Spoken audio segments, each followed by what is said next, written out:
যুক্তরাষ্ট্রের কনজারভেটিভ রাজনৈতিক নেতা চার্লি কার্কের হত্যার ঘটনায় শোক ও নিন্দা জানিয়েছেন বিএনপির ভারপ্রাপ্ত চেয়ারপারসন তারেক রহমান। তিনি বলেছেন, চার্লি কার্কের মৃত্যুতে সারা বিশ্বে শোকের ছায়া নেমে এসেছে।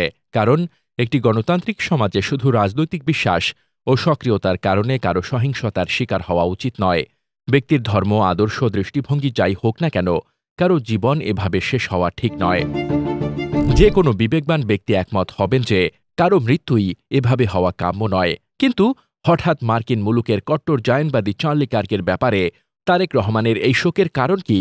এটা কি নিছকই একজন রাজনীতিবিদের হত্যাকাণ্ডের শোক প্রকাশ, নাকি এর পেছনে অন্য কোনো রহস্য রয়েছে? তারেক রহমান বলেছেন, একটি গণতান্ত্রিক সমাজে শুধু রাজনৈতিক বিশ্বাস ও সক্রিয়তার কারণে কারো সহিংসতার শিকার হওয়া উচিত নয়। ফিলিস্তিনের হামাস নেতা ইসমাইল হানিয়াকে হত্যার পর কি তারেক রহমান এই শোক জানিয়েছিলেন, একই কথা বলেছিলেন? লেবাননের হিজবুল্লাহ প্রধান হাসান নাসরুল্লাহকে যখন হত্যা করা হলো তখন?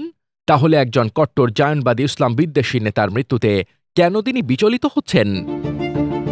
তিনি বলেছেন, ব্যক্তির ধর্ম, আদর্শ, দৃষ্টিভঙ্গি যাই হোক না কেন, কারো জীবন এভাবে শেষ হওয়া ঠিক নয়। কিন্তু ব্যক্তির ধর্ম, আদর্শ আর দৃষ্টিভঙ্গি কি পুরোপুরি অগ্রাহ্য করার বিষয়? বেনিয়ামিন নেতানিয়াহুর মৃত্যুতেও কি তারেক রহমান এই শোকবার্তা জানাবেন? তার ধর্ম, আদর্শ নিয়েও কি তিনি একই মত পোষণ করেন? কট্টর জায়নবাদী চার্লি কার্ক এই নেতানিয়াহুর গণহত্যার একনিষ্ঠ সমর্থক ছিলেন। তারেক রহমান বলেছেন, চার্লি কার্কের মৃত্যুতে সারা বিশ্বে শোকের ছায়া নেমে এসেছে। আসলেই কি তাই?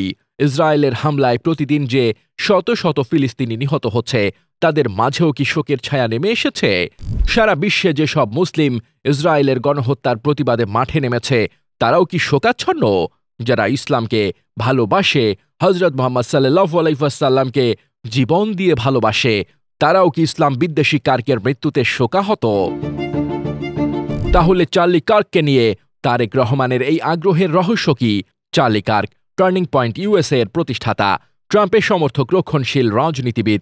গাজায় ইসরায়েলের নৃশংস গণহত্যাকে তিনি সব সময় সমর্থন করেছেন। এটাকে তিনি গণহত্যা বলে স্বীকারও করেন না। তার ইসলাম বিদ্বেষ কুৎসিত পর্যায়ে চলে গেছে। ইসলামকে তিনি পশ্চিমা বিশ্বের জন্য হুমকি মনে করেন।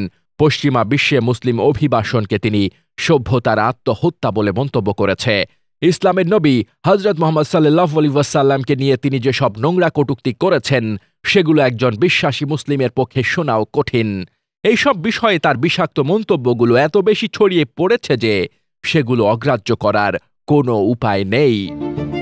তাহলে এই ঘোরতর জায়নবাদী ও ইসলাম বিদ্বেষী ব্যক্তির মৃত্যুতে তারেক রহমান কেন আলাদা করে শোক জানাচ্ছেন?